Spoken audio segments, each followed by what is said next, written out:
తాకట్టులో ఉన్న బంగారాన్ని విడిపించి ఆ రోజున్న మార్కెట్ ధర కట్టి మిగిలిన డబ్బును మీకు అందిస్తుంది కొమ్మూరి గోల్డ్. నమస్తే, మీరు చూస్తున్నారు వి మీడియా. కాబోయే భర్తను అతి దారుణంగా లోయలోకి తోసి మరీ హత్య చేసింది. మీరు స్క్రీన్ మీద చూసుకోవచ్చు. తినే సిరియా అతి దారుణంగా మర్డర్ ప్లాన్ చేసింది. ఇక్కడ ఉన్నటువంటి వ్యక్తే కేతన్, చేసుకోబోయేటువంటి వ్యక్తి. ఫిబ్రవరి రోజు వీళ్ళిద్దరికి ఎంగేజ్మెంట్ కూడా జరిగింది. నవంబర్లో వీళ్ళిద్దరి పెళ్ళి ఉంది. డేట్ అనేది ఫిక్స్ అవ్వాలి, మంత్ మాత్రం ఫిక్స్ చేసుకున్నారు.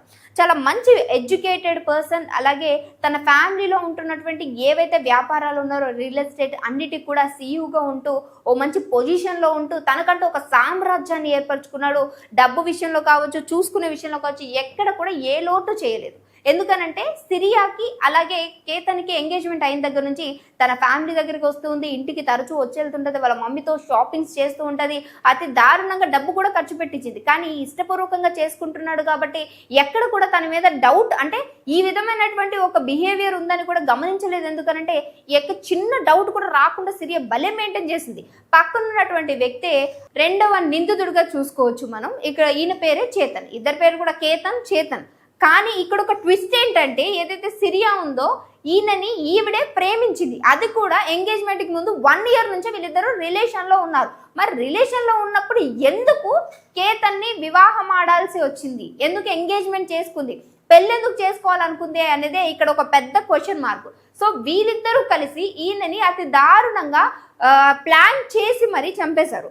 మీకు ఇక్కడ పూర్తి డీటెయిల్స్ చూసుకుంటే, సిరియా బర్త్డే జూన్ 19కి ఉంది. సో ఆ 19కి సిరియా ఏం చేసిందంటే కేతన్కి కాల్ చేసి ఒక ప్లేస్కి రమ్మని అడిగింది. ఆ ప్లేస్ ఆల్రెడీ వీళ్ళు ఇంతకు ముందు వెళ్ళొచ్చింది. అక్కడ ఆల్రెడీ ఘటన జరిగింది. ఫస్ట్ టైం మర్డర్ అటెంప్ట్ కూడా అదే ప్లేస్లో చేశారు. సో అదే ప్లేస్లో చేశారు కాబట్టి అంటే అప్పుడు ఆయనకి అర్థం కాలేదు, ఏదో చిన్నగా అంటే మిస్అండర్స్టాండింగ్ జరిగింది, పాము వచ్చింది, అందుకే నేను నూకేశాను, అంటే అక్కడ నుంచి తప్పించడానికి నూకేశాను అంది.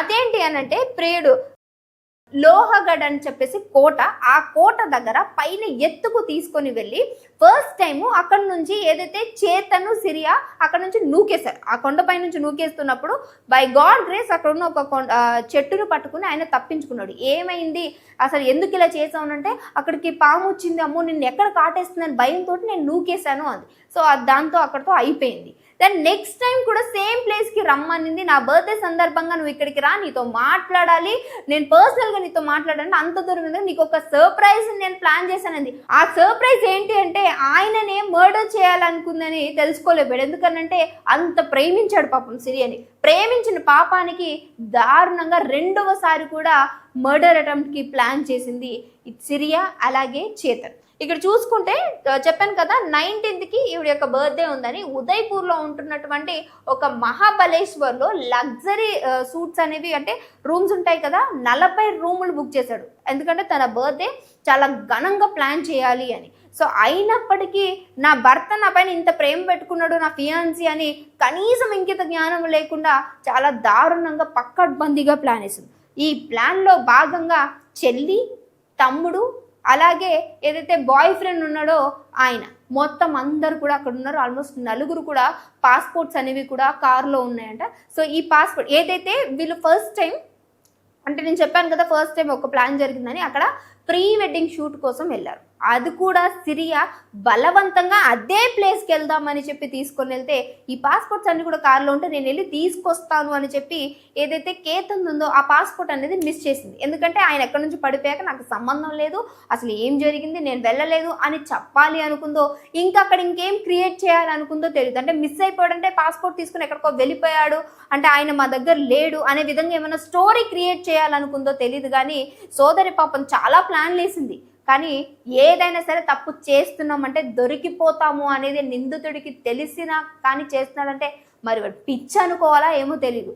ఇంత మంచిగా ఇంట్లో చెప్పినటువంటి సంబంధం నీకు ముందుగానే రిలేషన్ ఉండుంటే ఆయనతోనే వెళ్ళి పెళ్లి చేసుకోవాల్సింది.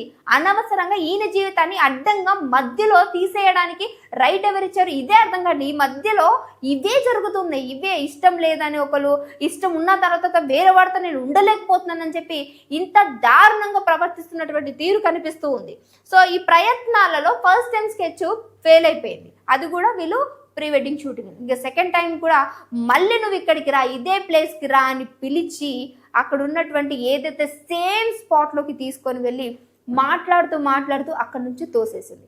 ఆయన మళ్ళీ అక్కడ ఏదో ఒక గట్టులాగా ఉంటే దాన్ని పట్టుకుని ఏంటి ఇది అని అడుగుతుంటే, నేను వేరే వాడిని ప్రేమిస్తున్నా, నువ్వు నాకు వద్దు అంటూ అదే చేతితోనూ సంథింగ్ ఏదో కర్ర పట్టుకుని కొట్టి ఆయన చూస్తూ ఉండంగానే వీళ్ళిద్దరూ కలిసి నవ్వుకుంటూ ఆయనని కింద లోయలోకి తోసేశారు. ఆల్మోస్ట్ 400 అడుగుల ఎత్తు నుంచి పడిపోవడంతో స్పాట్లోనే చనిపోయాడు.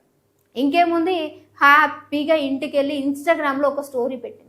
ఆ రోజు గాలి తుఫాన్ వచ్చింది, అక్కడ నుంచి ఎటు వెళ్ళిపోయాడో తెలీదు, జారిపోయాడో లేదో తెలీదు, నా హస్బెండ్ నా ఫియాన్సీ మిస్సింగ్ అంటూ ఏడుస్తూ ఒక పోస్ట్ పెట్టింది. సరే, అందరు కూడా నమ్మేశారు. కానీ ఈవిడ యొక్క కాల్ హిస్టరీ చెక్ చేస్తే బయటకు వచ్చింది బండారం అంతా కూడా. ఈ బాయ్ ఫ్రెండ్ యొక్క స్టోరీ అప్పుడే బయటకు వచ్చింది. ఇద్దరు కూడా 1 month నుంచే ప్లాన్ వేసుకుంటున్నారు. ఆ 1 monthలో ఆల్రెడీ ఒకసారి ఏదైతే June 14th వీళ్ళ యొక్క ప్లాన్ అట్టర్ ఫ్లాప్ అయిపోయింది. కాబట్టి ఈవిడ యొక్క బర్త్డే రోజు ఈ ప్లాన్ అనేది ఇంప్లిమెంట్ చేయాలి అని అనుకున్నారు. ఇంకొకటి మీకు ఇక్కడ వీడియో చూపిస్తాను నేను.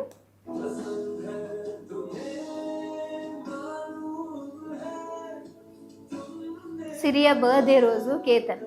ఇలాంటి అబ్బాయిలు దొరికితే నిజంగా అమ్మాయిలు పువ్వుల్లో పెట్టి చూసుకుంటారు. అలాంటిది ఏం రోగమో తెలియదు కానీ ఇంత ఇష్టపడిన వాళ్ళని కూడా అంత దారుణంగా హత్య చేయాలి అని ఎలా అనిపిస్తుంది? నచ్చలేదు అంటే నచ్చలేదని చెప్పే రైట్ ఉంది, వద్దు అంటే వద్దని చెప్పే రైట్ ఉంది. అనవసరంగా ఎంగేజ్మెంట్ చేసుకున్న ఆయన ప్రాణాలని అతి దారుణంగా హత్య చేసి ఇప్పుడు ఆ తల్లిదండ్రులకి ఏ విధంగా ఉంటుంది?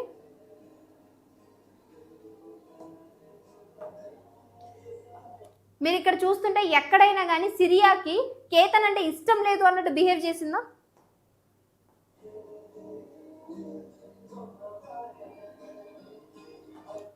ఎందుకనంటే ఎవరికి డౌట్ రావద్దు. నేను ఇప్పుడు ఈయన పెళ్లి చేసుకుంటానని చెప్పలేము, ఎవరిని? చేతని. సో అందుకనే మధ్యలో ఈ యొక్క మర్డర్ ప్లాన్ అనేది కూడా క్రియేట్ చేసుకుంది. నచ్చలేదు అని అంటే నన్ను ఎక్కడ ఇంట్లో ఒప్పుకోరో, ఇంత ఎడ్యుకేటెడ్ ఉన్నాడు, ఇంత సెటిల్డ్ అయి ఉన్నాడు కాబట్టి డెఫినెట్గా ఇంట్లో వాళ్ళు సో వద్దు అనేటువంటి ఛాన్స్ ఎక్కడ కూడా లేదు కాబట్టి ఈ ప్లాన్ వేసినట్టు తెలుస్తుంది. సో ఆ వీడియో చూసారు కదా, ఎక్కడైనా సరే సిరియాకి కేతన్ అంటే ఇష్టం లేదు అన్నట్టుందా? అలా చాలా వీడియోస్ ఉన్నాయి, వీళ్ళిద్దరు చాలా ఫొటోస్ ఉన్నాయి. ఎక్కడ కూడా సిరియాకి కేతన్ అంటే ఇష్టం లేదు అన్నట్టుగా బిహేవ్ చేయలేదు. ఇంటికి వెళ్ళిన తర్వాత పెట్టినటువంటి ఆ పోస్ట్ చూసా కూడా చాలా మంది కూడా అయ్యో ఏమైపోయిందని. కానీ తండ్రికి ఎక్కడ డౌట్ వచ్చిందనంటే కేతను ట్రిక్కింగ్స్ పైన చాలా పట్టు ఉన్నటువంటి వ్యక్తి. సో ఏది కూడా ఎప్పుడు కూడా ఎలాంటి అపాయం అంటే ఎలాంటి ప్రాబ్లం అనేది రాలేదు. ఎంత గాలివాన వచ్చినా, ఎంత తుఫాన్ వచ్చినా ఇంటికి ఎప్పుడు కూడా క్షేమంగా వచ్చేసే వ్యక్తి ఈరోజు ఎందుకు రాలేదు? అది కూడా సిరియా పక్కనే ఉంది. సిరియా క్షేమంగా ఇంటికి వచ్చేసింది, కానీ కేతన్ ఎందుకు రాలేదు అనే డౌట్ వచ్చి ఒకసారి చెక్ చేస్తే తన పాస్పోర్ట్ తీసేయడం, అలాగే పోలీసులకు ఇచ్చినటువంటి ఫిర్యాదు మేరకు సిరియా పైనే అనుమానం ఉందని. ఎందుకంటే కేతన్ డెడ్ బాడీని ఇంటికి తీసుకొని వచ్చిన తర్వాత తనలో ఎలాంటి బాధ కూడా కేతన్ తండ్రికి కనిపించకపోవడం, సో కేసు అనేది అప్పుడు రీఓపెన్ చేశారు. చూస్తే ఈవిడ యొక్క ప్రేమాయణం మొత్తం కూడా బయటపడింది. అతి దారుణంగా కాబోయే భర్తను హత్యకు గురి చేసింది.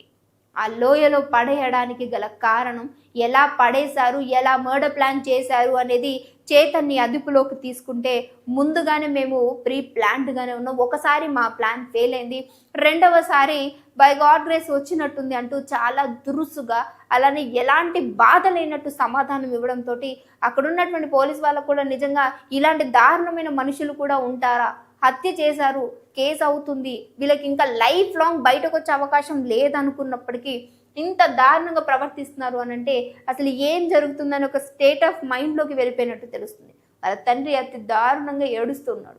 ఏం పాపం చేశాడు నా కొడుకు? ప్రేమించడం, అది కూడా పెళ్ళి అవ్వబోతుంది, ఎంతో హ్యాపీగా ఉండబోతాడు అనుకున్నటువంటి కొడుకు లేకపోవడం అనేది ఆ తల్లిదండ్రులు నిజంగా జీర్ణించుకోలేకపోతున్నారు.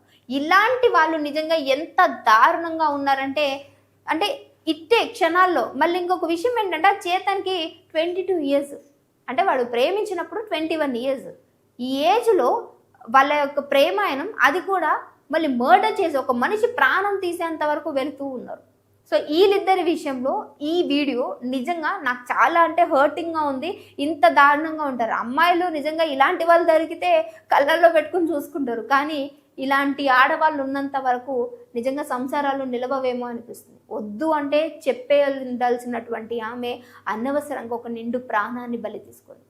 వాళ్ళిద్దరికి ఎలాంటి శిక్షలు పడతాయనేది కూడా అంటే ఇంకా దర్యాప్తు అనేది జరుగుతూ ఉంది. సో ఆ కేసు ఇంకా ఒక కొలిక్కి వెళ్ళాలి. ఇంకెంత దారుణంగా వీళ్ళు ప్లాన్ చేశారు, ఎన్నిసార్లు మర్డర్ అటెంప్ట్స్ చేసుంటారు అనే కోణంలో కూడా దర్యాప్తు జరుగుతుంది. సో ఈ దగ్గర గురించి మీరేమనుకున్నారు, ఈ స్టోరీ గురించి అనేది డెఫినెట్గా కామెంట్ చేయడం మర్చిపోకండి. ఇంకో వీడియోతో మళ్ళీ కలుస్తాం. చూస్తుండండి ఆ ఛానల్.